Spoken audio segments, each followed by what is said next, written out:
Hey everybody, welcome to Pappa Bear Gaming, where the salmon puns are just half the fun. I remember one of my best co-workers was a salmon. Too bad he was poached by another company. First and foremost, I'd like to apologize for the quality of the sound. I don't know if this is good or bad, to be honest with you, at the time of recording. For whatever reason, my microphone setup just didn't want to work on my computer. Don't know why. Can't figure it out. Maybe one day, just not today. Anyway, thanks for tuning in. If you're new to the channel, please like, comment, subscribe if you like the content. We do BGM unboxings here. We talk about retro gaming, maybe some contemporary gaming sprinkled in here and there.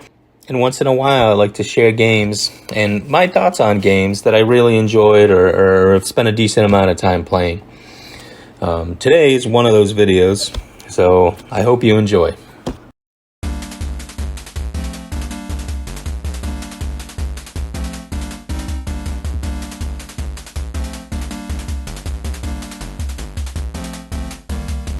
Let's talk about a game called Beer Slinger. The game is not an official Nintendo game. In fact, it's called a homebrew. What is a homebrew, you asked? It's a game that's created by a proprietary system like Nintendo or Sega that is not supposed to be programmable, but is made by a hobbyist or a fan of the console that decided to create their own games. Really no different than a beer enthusiast deciding to start brewing his own beer in his basement, or attic, or garage.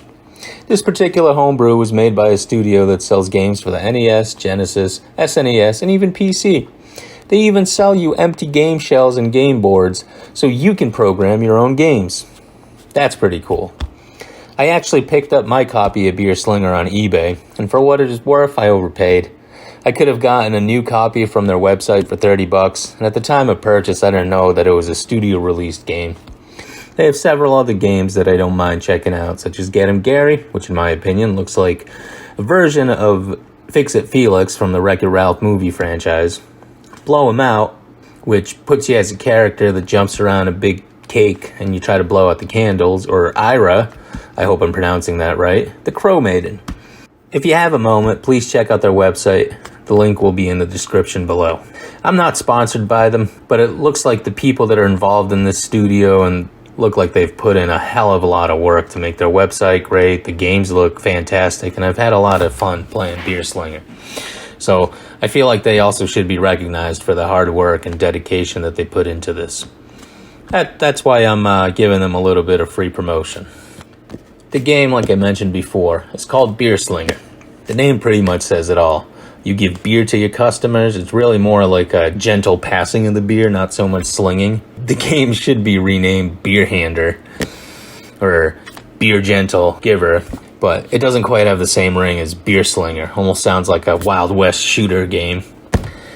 But then again, once you get to the higher levels, you start understanding why this might be called Beer Slinger. Without any further time wasting, let's play the game a little bit and see how far we get. Beer Slinger starts you out as a newly hired bartender at an unnamed bar.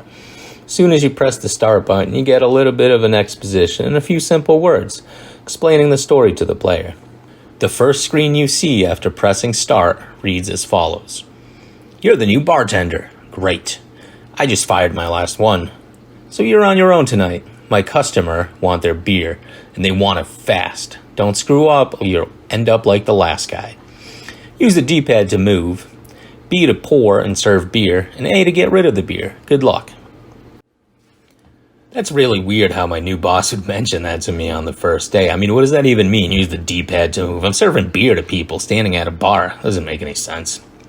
But I guess now I know everything I need to start my day. I wonder if I can drink on this job. I am a bartender after all. Or maybe I should have a few beers while recording this. Damn! Fresh out of salmon beer. Oh well. The game has you going to beer barrels filled with delicious brew, and each stage is meant to be a day of working at the bar, or a shift if you'd like. First day starts out pretty easy. The player only serves 2 types of beer, lager and IPAs, and you only have to deal with 2 annoying customers at a time. As you progress into day 2, you will notice that you now serve stout and wheat, for a total of 3 customers. With the increasing frequency of patrons, to complete each shift, you have to make a certain amount of money. Day 1 is 25, day 2 is 50, so on and so forth. By the time you get to day 7, it's 500. That includes also serving 6 patrons a total of 4 different brews, which is about as far as I've gotten. The game gets faster as you progress, and some patrons throw you off your rhythm by requesting 2 beers while sitting at the bar. This is after you hand them 1 beer, they immediately ask for another one, without giving you those precious few seconds of a character walking up to the bar between drink orders. By day 7, I really needed those. There are several things I really enjoyed about this game. One being the fact that whenever a customer walks up to the bar, they say the name of the beer they want to order. For example, IPA, lager, stout, wheat. Why don't we take a couple seconds and listen to how well these words are being pronounced on the NES. Water. IPA. IPA. Wheat. IPA. The other thing that you may have noticed is that there's a difference between male and female voices. I also get a chuckle from the leprechaun character sounding really deep. Not sure if that was included on purpose, but it was a nice addition. If while on the job you miss serving 3 drinks, then you will get fired. And your boss, that now has a face, will come up to you with this statement. You're way too slow to work in my bar. Was I drunk when I hired you? You are fired. Which brings me to the other thing I really enjoyed about the game. And that's the fact that after you lose a level, you get to replay it. Seemingly indefinitely, which is pretty cool if you're playing by yourself. But if you're playing with your friends, there's no way to get out of the screen without resetting the console. It's a small gripe, but it would have been nice to just press start and go back to the main menu without getting up. You know how much us bears hate getting up.